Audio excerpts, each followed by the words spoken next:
Hi guys. It's not really crafted this week. I forgot my crafts at home. I'm at the ACA down, or not the ACA, the ALA down in Miami this weekend, and I'm having a blast. So I apologize. I want to do a Halloween goofiness and talk fish while we did it, but this week I'm gonna talk about what I've done just like in the first day here. It's been kind of crazy, and it's just been really cool. I had a lot of fun, met a lot of great people, met a lot of learned a lot of interesting things about Florida too. So, James, are you? Hi, I am here. Too. And Delilah, Eduardo, Fish Adventures, Rico. Thank you guys, and RB. Thank you guys all for coming. Everything just popped. And Dee Dee's in the house. Thank you guys all for coming in. And Kenny, thank you so much. Oh, where'd my glasses go? I got you. Danny Aquatics with the $5 super chat says, to help with the fish I know you're buying, LOL. That's going to be on Sunday. But today was super cool. What we did was we went to the fish stores here in Miami, and we were supposed to go to 4 of them. Unfortunately, Miami has terrible traffic, and we only did 3. But they're kind of like, you guys have seen the videos, I'm sure, that they're like in the vaults. You know, they're outdoor things, and they've got the burial vaults. It was like that. It was crazy. Super neat. Oh my gosh, I don't know where to even start with it.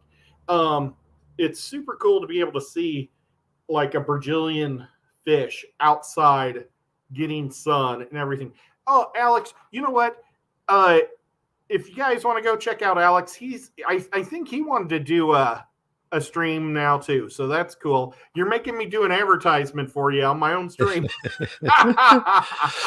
Well, and I did want to say, be good in your surgery too. Absolutely. And I'll read that off here in a second. But I wanted to say before it gets too far and runs away off of my screen here, Liquid Zoo OnlyFans did have a $2 super sticker with that number 1 foam finger before the stream even got started. I didn't want that to get missed. But Alex, secret history living in your aquarium. Wow, I just can't say your channel name tonight, buddy. I don't know what's going on. Says because my YouTube break video will cut over this stream, and I feel terrible. But tomorrow I won't be able to talk. LOL. Have fun in Florida. Yeah, best of luck with you, Alex. And again, thank you for the support for both of us. Appreciate you, my friend. And no hard feelings from either one of us. Not so ever. And you know what? I think I need to. It's really hard to do anything without a mouse, but I think YouTube just started up some other video that I had on your channel. It's definitely one of those things that each of us as streamers or as creators gets very dependent upon our typical setup, if you will. We get used to, where's our mouse, having a mouse, how many monitors, where's everything laid out? And then we go mobile or we go out of town and it's like, I don't have my boom arm and I can't get my camera angle right, or my mouse has stopped working. So you never know what's going to happen with the on-the-go live streams. 60 people here watching. I just want to ask you all to do me a favor. Teach me how to talk, apparently, for one. Number 2, hit that like button for my buddy Chattanooga Ed here. I'd really, really appreciate supporting him that way.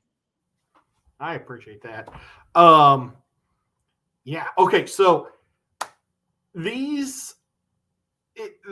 it's so much different from all the fish stores I've ever been to, James.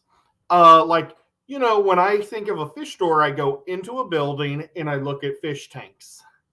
And this is, you go into a building and you look at their fish food, and then you leave the little bitty place and you go outside and go to all the tanks. It is so crazy. It's unlike anything I've ever experienced. And there's like several of them like this. Well, let me ask you. I've got you popped up big screen right now. You were showing some pictures on your phone on my stream earlier. You want to show us a couple things? I know you don't want to give away everything because you're going to have some great videos and shorts coming out. But you know what? That's totally cool because now I've been doing the shorts this month just to see what type of what it would help my channel. and I've already gotten over 100 subs by doing these goofy little shorts. And I really appreciate everybody saying nice things about them and stuff. But let's just go. Okay, I'll do a slideshow. This is kind of crazy doing it like this. Now, I like flowers, so the first thing I see when I get out of the bus is they've got like these flowers all over these bushes, and it just gets so much better from there. It's crazy.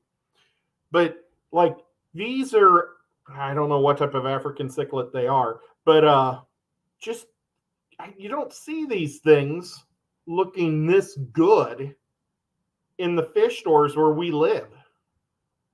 I mean, all the fish I saw.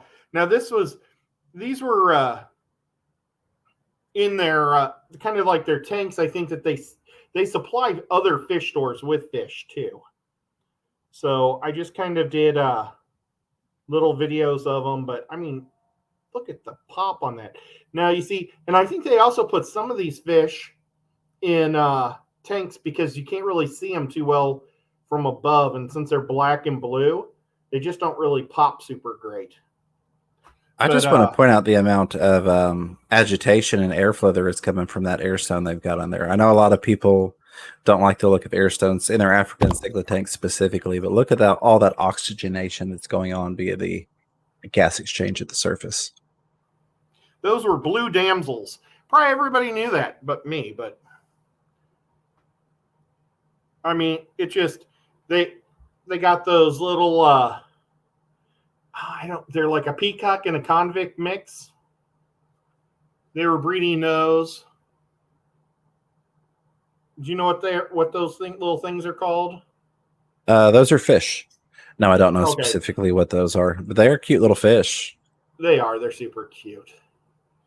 And it was just amazing going and seeing all this stuff. I mean, crazy colors. This was at Summerland's fish farm. And these were like just a breeding pair. And I think, oh gosh, I don't want to guess what it is and then be really wrong. But I was going to guess, is it a Jack Dempsey? Don't know that was Jack. That might have Jack in it, but it doesn't look like any of my Jack Dempseys. Might be. These are mollies.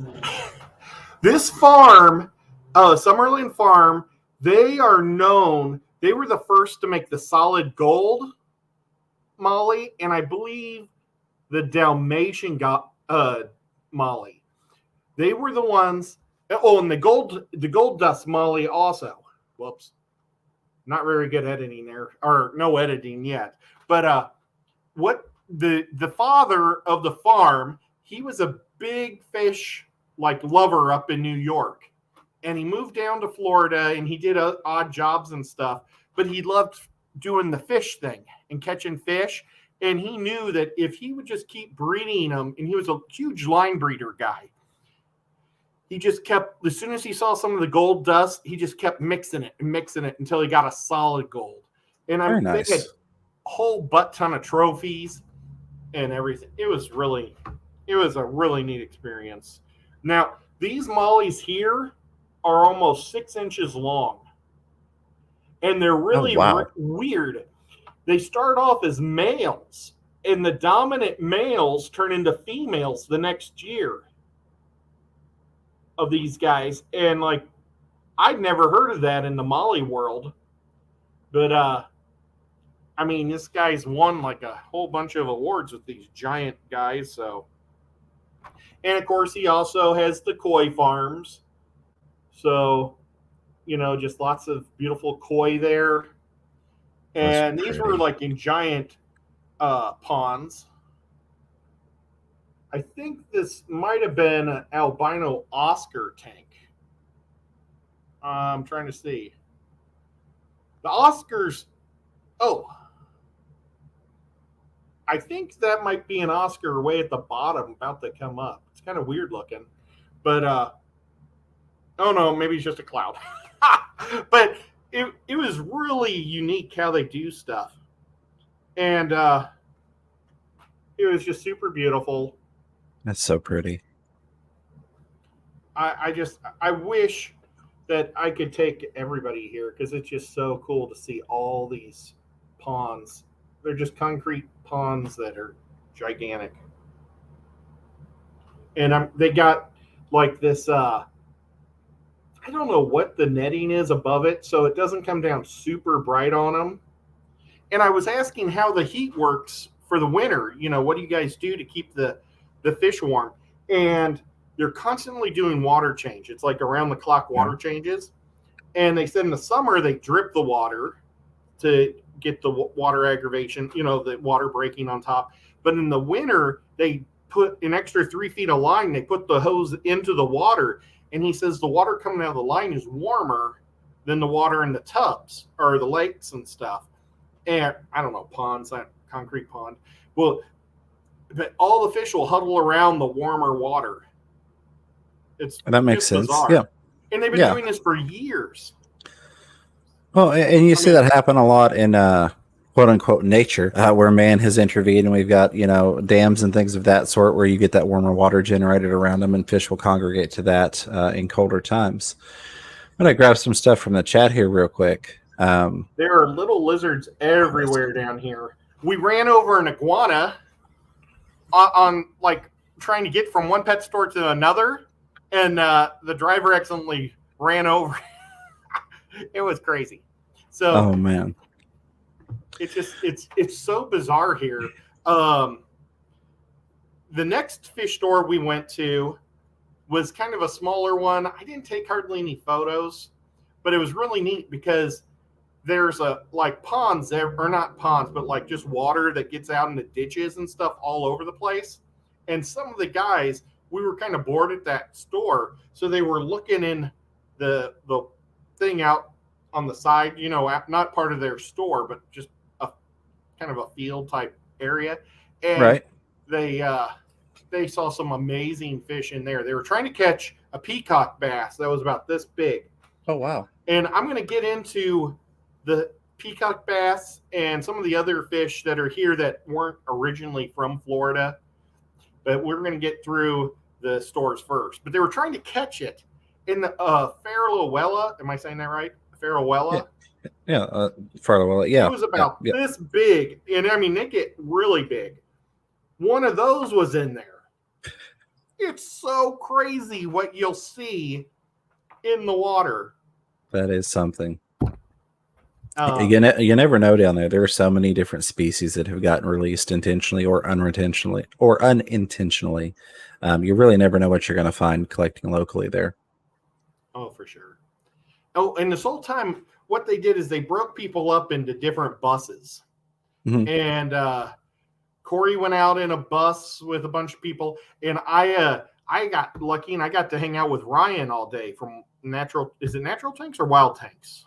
Wow, is Wild Fish Tanks? Is that? I think it's Wild Fish Tanks.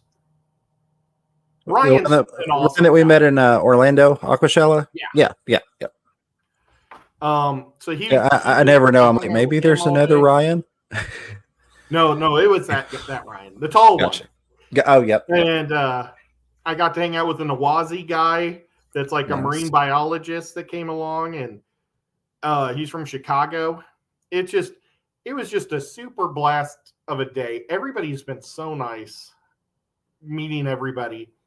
But that store was kind of not so great. Then we're looking for a place to eat, and we see this like giant tiki building. It doesn't have walls, but it's like got the tiki thatch and stuff. Okay. And it was a Cuban restaurant, but it was also like a fruit stand. So they have fruit that I've never seen in my life. It's so bizarre. It looked like they had pumpkins cut up, but they weren't pumpkins. I said, I couldn't read anything because it's all Spanish. So I said, how about some type of pork sandwich? And she said, deal. I got this pork sandwich. It was like this big. It was crazy good. Then they have fruit shakes. And I said, what's your favorite fruit shake? And she said a strawberry. And it's like, I've had that. And I said, well, how about something I've never had? So she said a mamaya, I think, a guavo. A guavo is what I had. Mm-hmm. And it was kind of gross. I wish I would have had the strawberry. But So we had and all of that and a water was $10. I mean, they're giving the food away. It was awesome. Ate that. Then we headed over to the other two fish stores, and these were like the two big ones. They're on the other side of Miami. But because we had to go across Miami, we hit major traffic, and we were like in an hour and a half of traffic. And we got to Jack Weebles. He's the super famous discus guy down here. Okay. And I'm going to show you guys a couple of the discus. There was no Livebearers in his place. You know, he's really discus. And the place we didn't get to go was the Livebearer place. So it's like, gotcha. Oh well. But these. Here, I'm going to put this back like this since you're on pictures. There we go. These things were probably close to 10 inches. I mean, they were good sized plates. And they're just all of his mating pairs. Those are so beautiful. He supplies his store with. And he's going to be opening a second store so he can just do his breeding and shipping out of this one and then actually have a storefront. Here's like a more wild looking one. It's great footage you got there as well. Oh, thank you. It was super tight, so it was a lot of moving around. But just incredible colors on these things. Super pretty. Gorgeous fish. Yeah, I mean, I've had a Discus Hans discus, but I mean, these things rival his like crazy. Oh my gosh, look, I've got my face in this one. It happens to the best of us. That was as soon as I walked in. But oh well, here's their babies in another tank. Super pretty. They are. They're just look like really good high quality fish. Not just with the color and the pattern, but the genetics as well. And he ships a lot more across the country. So we'll have to and he had some lemons. These things, look at that. They were all yellow and white. Very, very nice. I've never seen lemons before. And then like super wild looking ones. Wow. Yeah. A good solid variety there, it looks like. Yep. I mean, every type of discus you can imagine, this guy, he had. I know Corey did he had these rummy nose, and this doesn't do them justice. They were the biggest rummy nose I've ever seen in my life. They were just gigantic. Very, very pretty. I don't think they were for sale. They were just for looks. Gotcha. But yeah, it was an amazing shop. We'll have to try to find out what the name of his store is for you guys, and maybe we'll talk about that in Aquashella or something. Absolutely. I'm going to roll through some stuff in the chat here. You've got some super chats and stickers and some comments and questions as well. T-Bones Fishies, which I saw you had a question a little bit further down, and I will definitely grab that on the way through. But with the $2 super sticker with that one-up Chompy Hippo on there. Oh, awesome. Thank you. Delilah's... Look, I can definitely see that I'm swollen right here. I see that. Yeah. I don't know. Keep an eye on the teeth. Teeth aren't hurting. Yeah. Well, that's good. That's a good Maybe thing. I That's got a positive. bit or something. There's a lot of weird things down here. Delilah was saying, "Fish room fever. Words are hard. Forgive yourself." LOL. I try. Delilah had mentioned she was thinking the same thing in terms of that oxygenation in that one video with all the bubbles coming up. Absolutely. Here it is. T-Bones Fishies says, Chattanooga Ed, I have a problem with the plants in one of my tanks. They are dying on me, and I don't know why. My other two tanks are fine with the plants.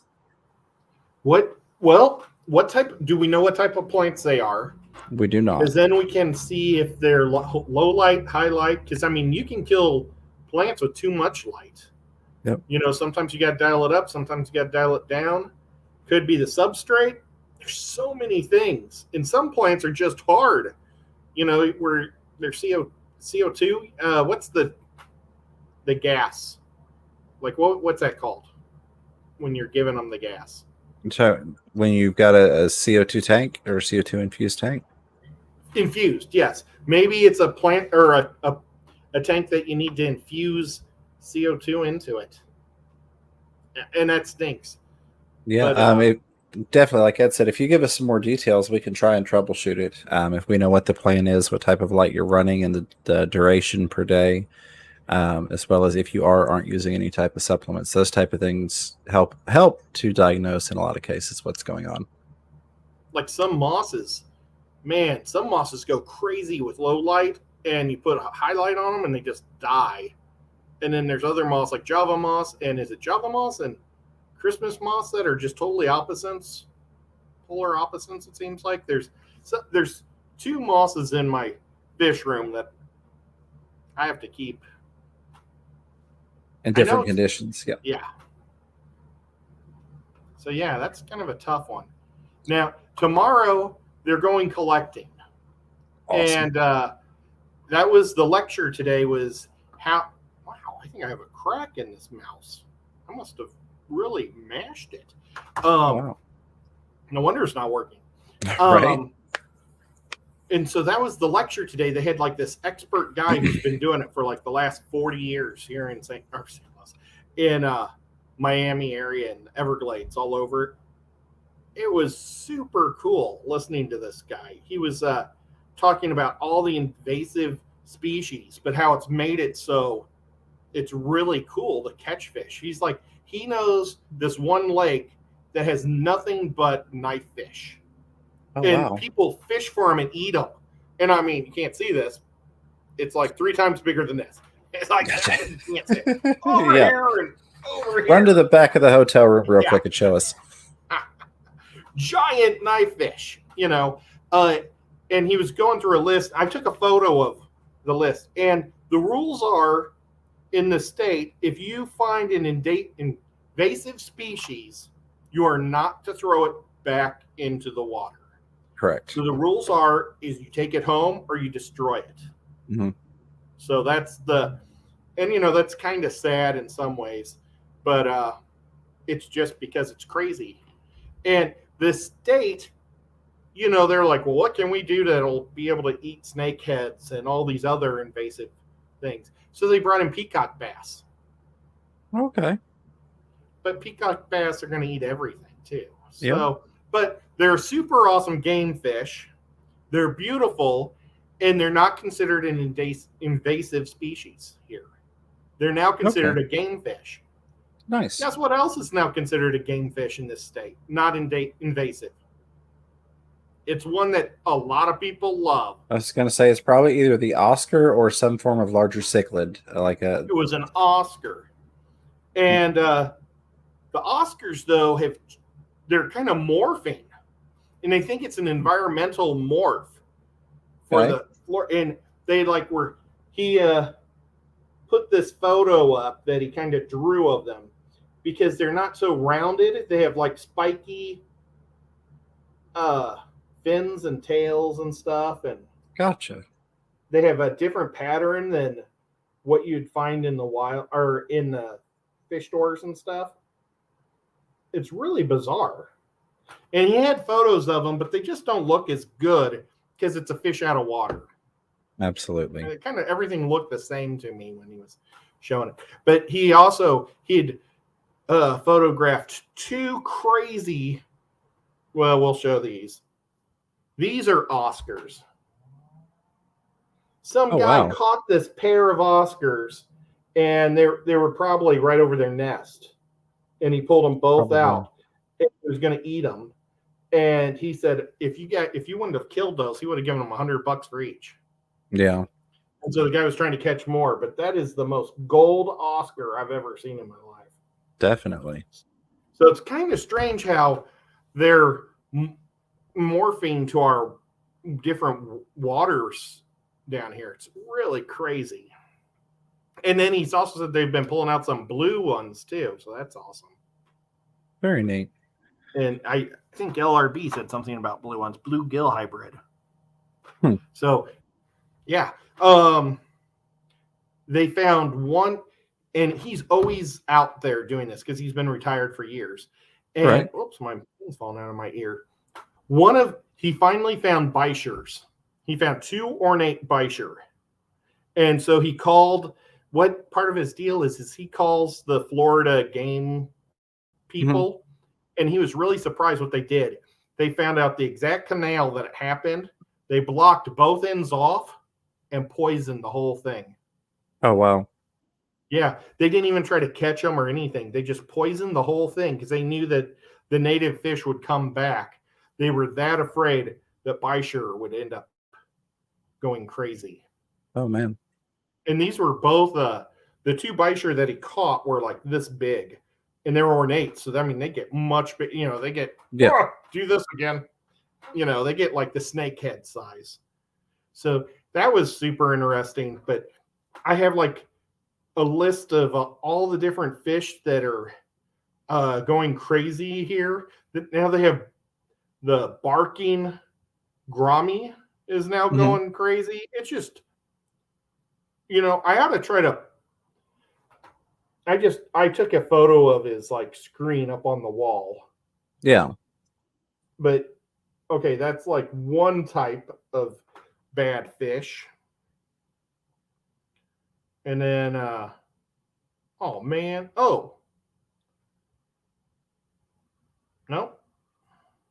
Here's one of the blue grommies that he took a photo of, or a blue Oscar, Florida Oscar. Gotcha. See how the fins and everything are weird? Yeah, it's definitely different than what you typically see in the hobby and a pet shop. Yeah. Oh, and one thing, they like to give us crap about the hobbyists putting all the fish into the water. Right. And he said they really believe it was when there's a flood and there's so many fish farms. The fish farms are, if we're the reason why the fish farms are there, because they're making the fish for us to buy. But like all the plecostomus that are down here, snakeheads, I guess, don't even eat them. So the plecostomus are going crazy down here because they have no predators, and they believe those all came from fish farms. Now the bichur probably didn't. Those were probably somebody threw a bichur in, or a couple, and it went to had a really bad problem. But so that was. And this is all stuff that we might be able to catch tomorrow. It's really crazy. That's super cool. Yeah, and then they've said that it's kind of be at your own risk for alligators, know. And honestly, I'm not worried about alligators, but they did point out the snakes. And let's see if I took a photo of the snakes. He said these are the 4 snakes that we have to worry about. And he said the diamondbacks, the cottonmouths, and the water moccasins. If we get bit by that, we'll be fine. Well, probably, because they have cures for that, and it takes a while. But there's coral snakes now down here. And if you get bit by a coral snake, you're just dead, he said, because they just don't have enough time to give the vaccine to you. Just super bizarre. And how I said that the peacock bass are game fish? Check that out. People are catching these things everywhere, and they say they're so much fun. Oh, I bet. They're also that's beautiful in tanks. They really, really are. It's awesome. Well, we're about 20 minutes behind on chat if you want me to roll through some of that. Yeah, let's do that. Let's see.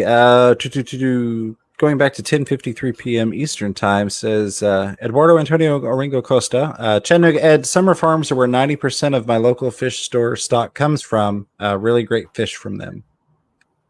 Very, very cool. Absolutely. Yeah, a lot of fish that we end up with in our tanks come from sources similar to that.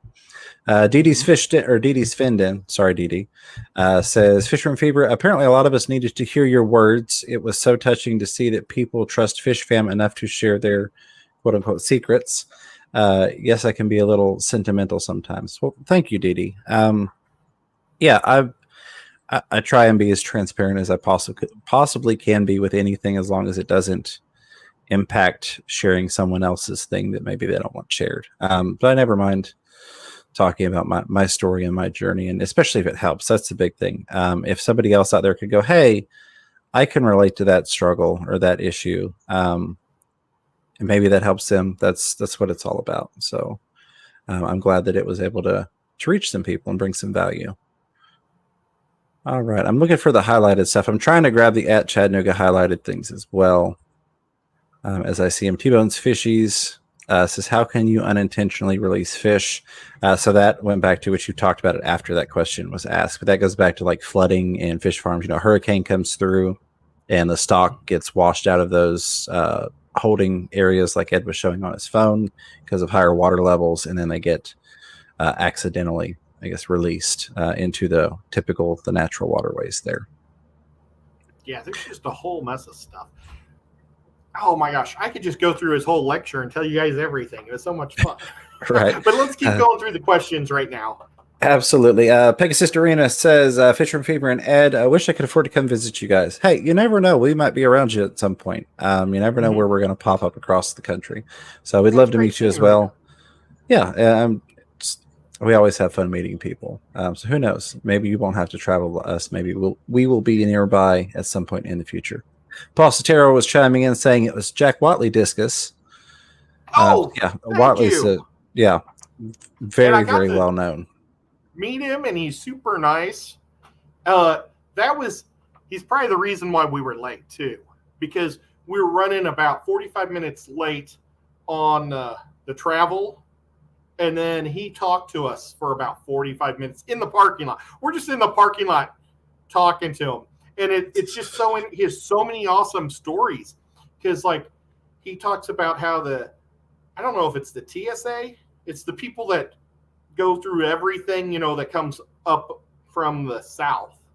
Like, but they mess with his fish all the time. Okay. And one time he went to go pick up his fish, and they decided to do a training exercise with their people, with all their new recruits, and they spent 6 hours. I don't know, he probably exaggerated, it was probably an hour, but on his discus that he just wanted to get home, you know? Yeah. So that's crazy. JFK do with the $10 super sticker, excuse me, with that number one fan jumping up and down pair there. Thank you. Thank you, JFK too. Great to see you again. Appreciate you supporting my buddy there. Eduardo says that is Jack Watley discus. He is an arrogant dealer, but has stunning, healthy fish. Well, he was really nice to us. Oh, and he was giving us super deals. It was everybody there. He basically was saying everything was like, I don't want to say 50% off, but I mean, he sold Ryan some orange lasers for $10 a piece. An orange laser Corridoras are normally a lot more than $10 a piece. Yeah, and they ain't cheap. Yeah, he was saying he would sell the $100 discus to us for $50. The thing is we're all a bunch of Livebearer people here thinking we're going to bring home guppies, not discus, you know. So, but so nice, so cool. All right, I'm looking to see. I feel like I missed where T-Bone had mentioned the plants and stuff. So I'm checking. I'm looking. Hello, Crystals, Pets and Plants. Good to see you. You've got Mike's Aquatics and Things with the $5 super sticker with your favorite little. Yeah. Thank you so much. I really appreciate it. That's my favorite one.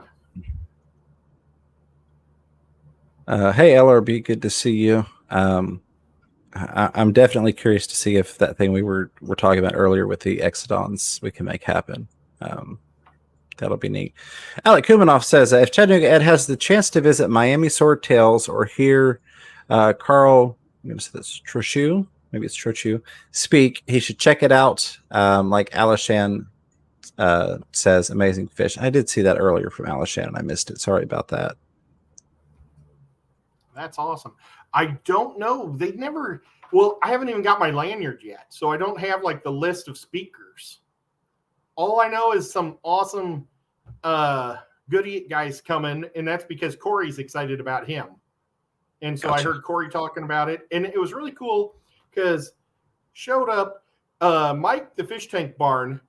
Mm-hmm. He like takes Highway 70 from Detroit all the way down, and Highway 75, and that like goes 20 miles from my house. So I met the fish tank barn at the dairy barn, and I wanted to buy them ice cream, and they closed for the summer. Oh man. But so we ended up with Hardee's. But he picked me up, and so that was really cool because I was just going to drive down. There's advantages and disadvantages to driving when you drive. I don't have to eat this for dinner, but it was fun to come down, and we checked into our hotel. He's like a couple rooms down from me. I just got my tickets, and Corey and his crew walks in. They just came from the hotel or from the airport. And nice. Yeah, so Corey and we all went out to eat to TGI Fridays, and Corey paid for it, which was super nice. That's awesome. And I got to hang out at a table with Dean. Dean was like, like if James would turn this way, it would be like that. Yeah, well, wrong way. But it was so cool to be able to hang. And Jimmy was on the other side. Mike, Corey, and Zenzo were on the end. It was so much fun. That was a lot of good time there. Tomorrow is the catching, or not the catching. What do they call it? The collecting. Collecting. And I was actually thinking about just collecting a lot of plants. I know that sounds goofy, but they said that plants are totally free to take too. Nice. So, yeah. So that's tomorrow. Now, the thing is I'm not on. When I went to sign up for the field trips, they were sold out on both field trips. And that's why my dad decided not to come, because he was looking forward to going to the 2 field trips. And I got lucky that somebody didn't show up today. And so I got that seat in the van. But other than that, every other seat got filled up. So I may not get to go tomorrow, which is cool because I've got a lot of editing to do. And I thought maybe I would edit my fish room build. It's only been like 2 years. Yeah, that's all. Yeah. And do that and just relax, because it was physically tough on me today. It really was. And then tomorrow night, Corey is going to have his co-op party thing. Awesome. And then first thing on Saturday is going to be lectures all day long. And I want to learn a lot. And I wish I would have brought a pad of paper. I've got pens, but yeah, it was great. It was just, so far it's been a really fun time. And then Sunday is the banquet, and I think they're going to have a judging of fish and the auction. Very cool. So, yep. Well, it looks like it sounds like an awesome time so far. I know you've been enjoying it, and you've been sending me some messages of what you're up to, and it sounds like you're having a blast. I'm glad to hear that. Yeah, this hotel's like totally falling apart too. It's hilarious. I have to kick my door to be able to open it and shut it. And the rest of everything seems to be good in my place. But everybody else, like, they all said they're having problems. And poor Ryan, he got a room on the dog floor. And he said, yeah, no problem. I have dogs, so I can handle dogs. He opened the door and of the elevator, stepped out, and turned around and dinged it again. Because he said the hallway smelled so bad. That's bad. That's fun. That's rough. I even have a balcony. You guys want to go for a ride see what's outside? Yeah, let's go check out this balcony here. Let's do this. I haven't been out here. Hopefully it doesn't collapse when I walk out there. Check it out. We're going outside, guys. This is somewhere in Miami. Look, a car's going to go by. Ooh, a truck. Pretty cool stuff. But it's still, looks I got my own balcony. I think there are a couple of people from the chat that are hanging out there outside your room, Ed, staring up at your balcony. I was trying to look to see if anybody was down there, but I can't really see because the awning, like the thing you drive up to get to the, you drive under to get into the hotel. is directly below. So Okay. I can't really look straight down. Now I got to plug my power back in. I got to fix my camera now. Oh, that way. That way. There we go. Oh, there we go. Okay. Let me get the chat back up here real quick. See, I left off LRB Aquatics Aquarium Hoarder says, wish I could have made it, but too much to do at home. And we'll be in Dallas for Aquashella next weekend. I'm looking forward to seeing you again, Lucas. But we'll be in Florida speaking at the Pasco County Club November 13th. Very, very cool. Oh, I heard that. That's awesome. They were bragging about it. And I was like, wow, that's so cool. Lucas is the neatest guy in the world. I've been in his house. He is. Lucas is awesome. Lucas also said, hopefully Ed streams and gets footage of a lot of it. So there we go. Get us some excellent footage. Take us along on that journey while you're down there, buddy. Well, yeah, I'll see what I can do. Stephen P. had said, I feel like Ed should have found items around the hotel room to MacGyver a craft for us tonight. Yeah, I know. I got home. I had 45 minutes before the lecture started, and I used it to, well, actually I had an hour. I took a shower and laid down for 45 minutes. Very little time. Absolutely. But I do have something kind of fun and goofy for next week. I'm looking forward to that. Let me find it again. It just jumped. Oh, Paul Stero going back to the discus says that the guy sells some good fish and he knows it. Mm-hmm. They're amazing. Delilah's Critters says, Chattanooga Ed, recently we just had a boil water advisory 2 days ago. There was a main water break and they claim it's been resolved. I plan to test it, but I'm still scared to do water changes. Any advice? I would take your time. Because sometimes they flush those things. It depends on what type of water main break it was. We had one break, or I did back home in St. Louis, where it like the road washed out because we had so much rain. They put one of those metal things across the top so cars could drive across. Well, the next day, more rain came and caused a giant metal plate to fall through and cut through the water main. And it cut through the power, cut through everything. But what came out of the water was like, because all that stuff in the pipe, like pushed brown stuff all through my pipes. I had to run all my water just to get that out. And it wasn't like rust. I don't know what it was. And then they also pumped a bunch of chemicals through because the water was then white kind of. And I would not want to put any of that into my fish tanks. I would just go without a water change for a week or two. Same thing. And I know she mentioned testing. A lot of times you can't test for all the things that may be in there that may be toxic. But if you do, definitely test before you drain if that's what you're going to be dependent upon making the decision when you do it. Taste it. Yeah. Oh, were you about to say don't drink it? Oh, no. I was just going to say don't drain your tanks down before you test to make sure that you're going to be putting good water in. But that, again, oftentimes a lot of things don't necessarily show up on tests, but you may have the advanced test to find all the nasty things. Yeah, I mean, and if it tastes funny, by all means, do not do it. Yeah, Delilah in the last stream asked you, what would you recommend feeding one of her goldfish? Like what to feed a goldfish? Yeah, she was, I don't remember quite what the question was. I wanted to scroll up and I couldn't. So It was something about how she has a couple of goldfish and she wanted to feed them something a little better than just the goldflakes, maybe. I don't know.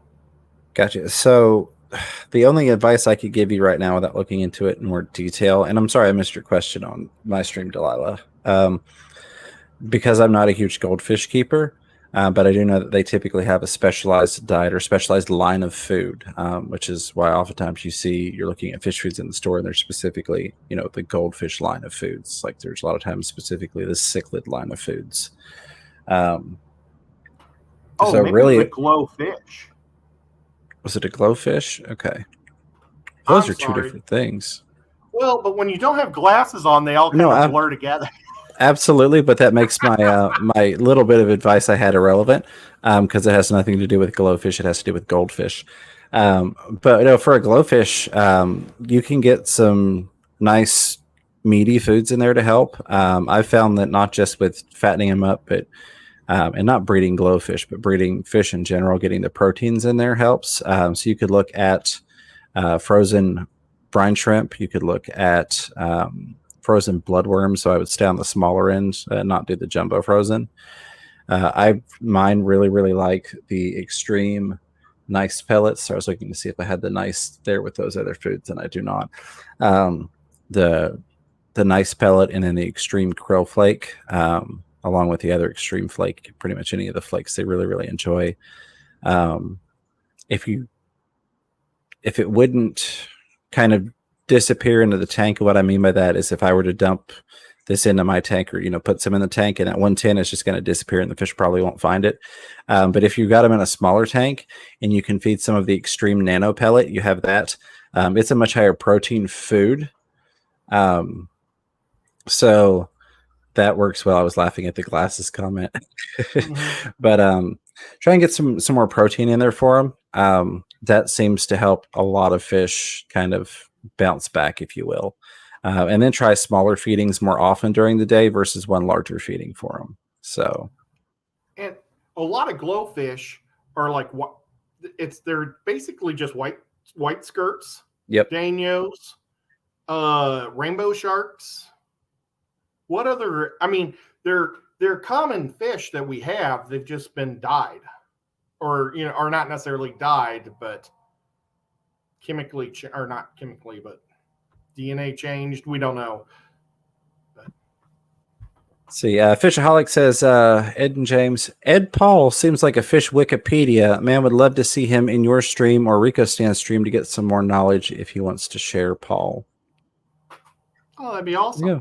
We're always trying to get more people in on the channels. Sorry, the fish are going nuts over here. It's always distracting when the fish dart across. What's going on? But no, we're always trying to bring more value, not just from ourselves, but also from additional guests. So absolutely, anytime we can get somebody on that we feel you all will be that you all will enjoy and will be entertaining and informative and bring value. If we can get a guest, we bring them up. Dragon Lair is quite amazed on how different James looks. Well, I kind of look different. I've got like a swollen chin right here. Yeah. So the laptop that I have now, it's got basically all the state-of-the-art CPU, GPU, all that stuff. And one of the things that's offered by the company that it's by NVIDIA is they offer a software that does like the green screen and the camera effect and all of that, and also audio. I'm processing everything through that now. So I don't actually have a green screen up, but they're digitally creating the green screen behind me. And so I've got the fish tank there. But it really gives a much better camera quality and clarity. And I can adjust with things. And I also did some different key lighting. If anybody's into filming and studio and stuff, they know about key lighting. So I've got, instead of two lights, I've got like one here and then I've got one off here. So you get a little bit of shadow in through here, and it also creates some depth separation. So little tricks like that. But I appreciate that you noticed that. We'll have to talk about your computer sometime off stream and absolutely see if I need to eventually get one, because it does look fantastic. I love what's going on. T-Bone, I am still trying to find it. I'm guessing you highlighted it to Chattanooga Ed, and I missed it somewhere in there. Oh, I'm sorry, T-Bone. Do you have one of the mods? Maybe you could copy paste it if they saw it, or if you copy paste it, I'm still looking for it. But I did miss some stuff when the chat jumped, and because I'm logged on to mine just as a viewer, and I'm not logged in through Ed's as the administrator, if you will. It can be difficult to get to some of the same things. Well, things that I'm looking to buy in the auction is Pride Goodiots, like I said, or a really pretty red, white, and blue guppy. Because I've been searching for the red, white, and blue guppy. It's like my white whale. My dad had red, white, and blue fancy guppies. They didn't have Dumbo ears. They were just very standard fancy. but they were a solid red, white, and blue. I've seen red, white, and yellows and just red and blues, but I haven't seen the true white. So that's what that's my white whale. And if I see that at the show, I'm going to try to get that. Absolutely. Sorry, I got lost in the questions on there. I heard what you were talking about with your family guppies, as I like to call them. Mm-hmm. I'm still trying to figure out where T-Bone's comment was. I know that Danny's being extremely helpful with that and trying to get him worked through that. See, Delilah's Critter says, so she's a rescue. I've had her for 2 years and fed her as I did my other tropical fish. I just wanted to make sure that her diluted color isn't necessarily a sign of ill health.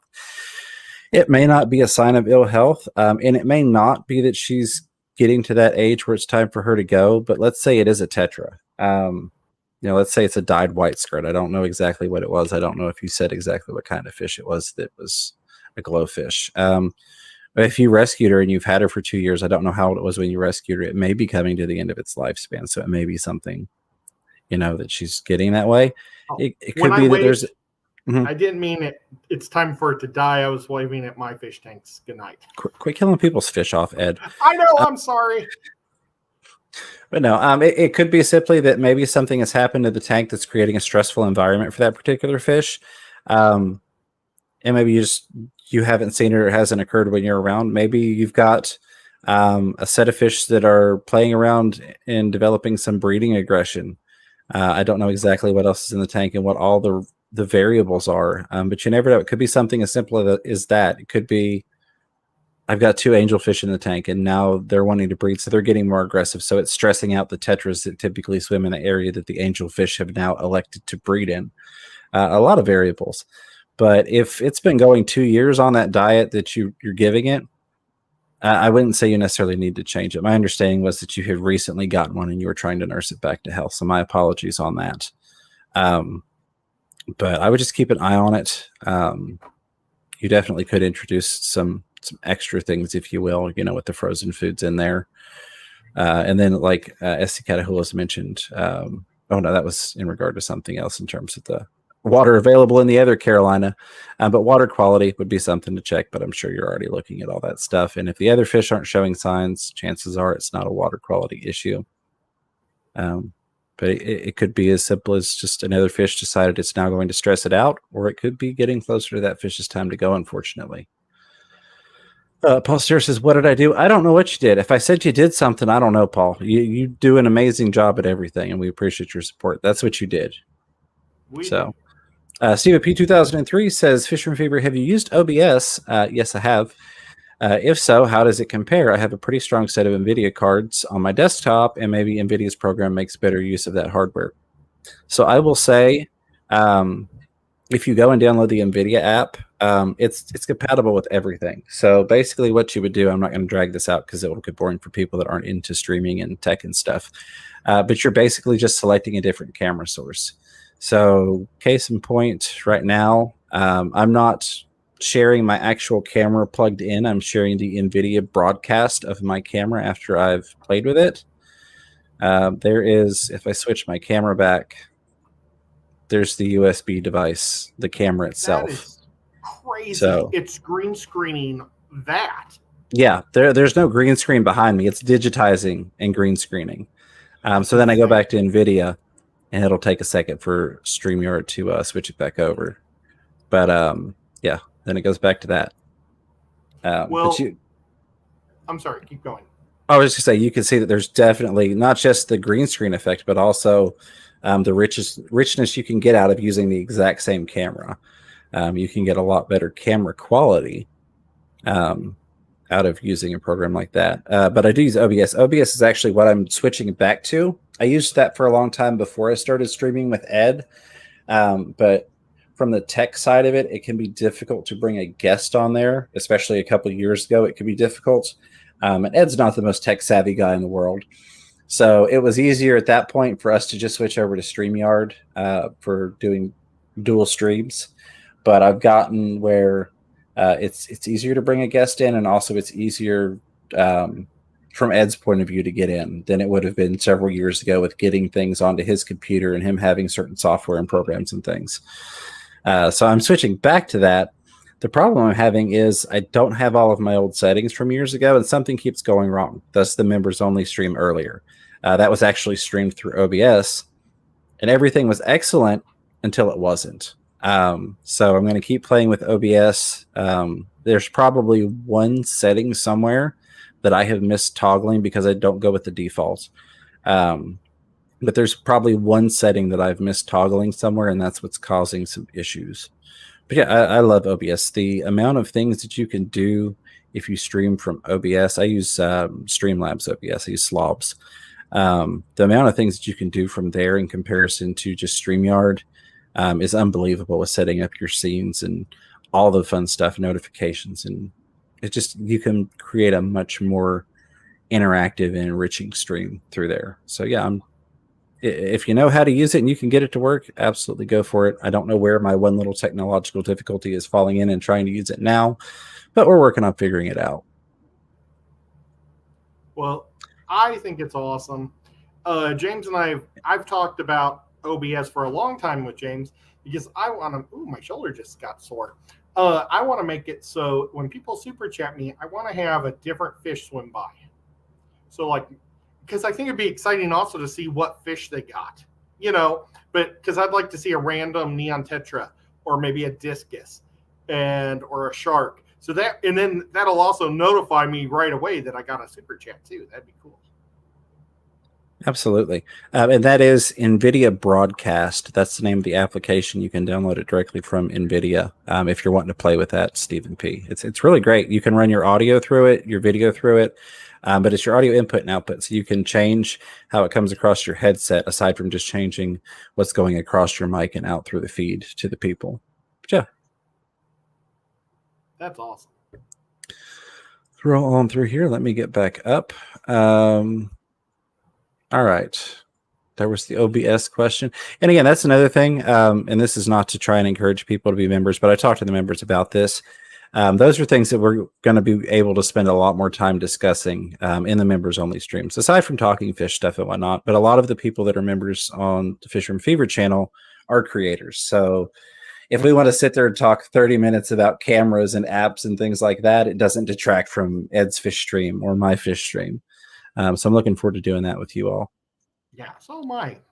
There we go. T-Bone's Fishies. And again, I'm sorry, T-Bone. I'm usually really good at finding where I've missed a question, but I could not find that darn thing.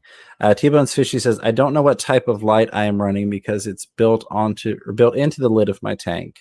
Substrate is black diamond sand about 1 inch thick, and my water parameters are fine. So that explains a fairly good bit of it. Typically, the built-in lights are a very cheap LED, oftentimes white light only. A lot of times they go in like the 65K or 6,000. They tend to be more white than yellow, but it doesn't give a lot of lighting variation, which can still be fine. That can work perfectly fine. But if you link that into the fact that, and I'm assuming they're rooted plants because you mentioned the substrate. If you link that into the fact that you've got black diamond sand, and I know I did see somebody mention it previously, it doesn't have any nutrients. Black diamond sand does not. It's not like your aqua soils and things that are nutrient rich. So if you take a light that is kind of at the lower end of workable, it'll work under the right conditions. And then you add in a substrate that has no nutrients. And I didn't notice, it doesn't say you're adding any type of additional nutrients in, so I'm going to assume you're not. That would be my go-to. And I think somebody else mentioned that also earlier, would be add some sort of root tabs. I think it's probably a deficiency and you need to get additional nutrients to those plants. Because you said your water parameters are fine. So, and go ahead. If it's low light, I'd probably go with Anubias and then dose it with Easy Green. Yeah, so, absolutely. That's going to grow. You could do probably a sword and then do root tabs. Right. And just at a sense of what plants you already have in there versus adding some extras, you could do the Easy Green, but you could also do the co-op root tabs as well, like Ed mentioned. Get some of those in there.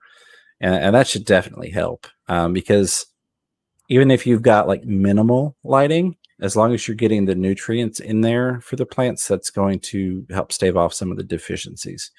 In terms of the water parameters being fine, In your instance with the black diamond sand and having no additional supplements, you almost want it to be a little not fine. What I mean by that is a little additional nitrate in the water is going to help those plants. It's going to give them some additional food. Because if I had to guess, your nitrate is probably testing really, really low, really, really close to nil. Because that's the only place, not the only place, but the main place they're getting it from. Plants can absorb nitrite and whatnot, and that's a whole nother spiel. But nitrate is a huge plant feeder in the water. So I would look at that, and I'm curious to see how that would work out for you too, and looking at a couple things like that. That's awesome. And Matt F., I'm going to be in town on Tuesday. My fish store guy said he put a hold on the fish tank for the betta that you want. So I'm going to do my best to get into Hickson. That's where his store is, in Hickson, Chattanooga area, and get that sent out on Tuesday, because he needs the space to put a new betta in to sell. So it's imperative that I get that out, and I'll throw your t-shirt in there, and I got to try to find that other thing quick for you. Very cool. Monica Lynn says, your green screen is so cool, Fisher and Fever. Thank you, Monica. I appreciate that. Stephen P. was mentioning, Monica. It's great to see, Monica, that you can use OBS with StreamYard. Just use OBS as a camera source. You can, however, I would like to get away from StreamYard, not because I have anything against it, but because if I go strictly to OBS, I don't have to spend $25 a month on StreamYard. So that's one of the many things that you all don't see, that like the memberships that the super chats cover is, $25 a month for StreamYard, $20-something a month for the website, which is in desperate need of help at this point.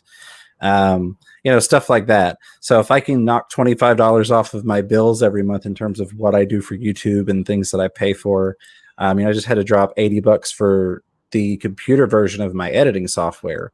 Even though I had the Android version, the computer version is different, so I had to buy it again.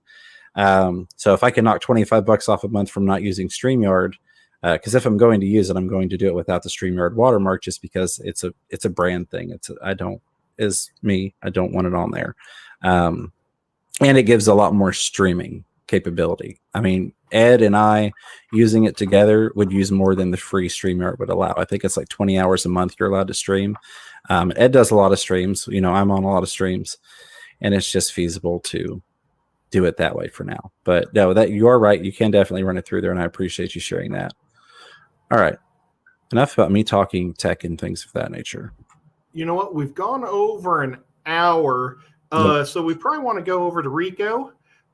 Thank you guys so much for all the super chats. I really, really appreciate it. It really helps a lot when I'm making my crafts and doing things like that. I really appreciate it.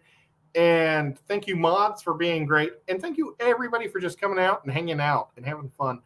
Absolutely. Was there any questions that we missed? You can either throw them in Rico's, or did you see anything left? Well, I want to answer this real quick for T-Bone. Sure. T-Bone says, my nitrate is 20 to 40 parts per million. Is that still too low? No, I wouldn't raise it up. So I just wanted to get that out there. If yes, should it be, and how to raise? No, I would leave that. The only way that I would ever really, quote unquote, suggest raising it would be through like some fertilizers, liquid fertilizers will raise it, or doing less water changes. If you're water changing the bejesus out of it and sucking all the nitrates out through water change, sometimes you can leave them longer. But no, 20 to 40 is going to provide as much through that source as you possibly can. So it's definitely a nutrient deficiency from another category, which would be solved by root tabs for your rooted plants, or Easy Green for your plants that are water column feeding. That's it. Awesome. Sorry, I wanted to grab that last minute so he didn't go jack his nitrates up somehow because of that, because I said to. So, Ed, I appreciate you having me on. And then I keep trying to scroll with this, and I can't figure out why, because it's broke. Monica said she had 25 or something black neon tetras, and I wanted to see if she had a question about them. That sounds awesome. She said, I got 21 black neons and they look really good schooling. I put them right into a planted cycle tank instead of a hospital tank. I hope they don't get sick, or I will have to dose the planted tank. Well, best of luck. I hope they don't. Typically stuff like that turns out okay. And that, excluding the plants, is kind of like putting it in a hospital tank. I get what you're saying, but that's just to clarify for other people that go, she didn't put those in quarantine. It doesn't sound like they're any other fish. It just sounds like that it's plants. So best of luck, and they sound amazing. And there's a lot of theory behind. I know it was one of Sean Peck's interviews he did, a theory on how plants make your fish healthier. Mm-hmm. And they were in their thing. I don't know if it was a George Farmer. Did I say that right? George Farmer? George Farmer, yeah. I think it may have been Sean and him talking about it. And they both said they've never had a tank with fish with ick in a fully planted tank. Not that ick can't happen, because you can still stress them out. And probably if you've got a huge giant tank, you know, with a lot of plants that you're taking care of, and both those guys are escapers and really, you know, they put a lot of attention. So they're paying attention. They're not getting too cold, that the stress levels. But they were also talking about other diseases that they don't get because they have planted tanks. There's not enough studies on it, but I think plants really help fish a lot. Really do. Absolutely. Well, Liquid Zoo has posted the link for Rico Stan's live stream coming up right now if you're live with us. Again, huge thanks, Ed, for having me on here. I say my goodbyes and turn it to you. Thank you, James. You're awesome. And I already said bye to everybody. Thank you for coming. I really appreciate it a lot, guys. And hopefully I can get some knowledge to hit you with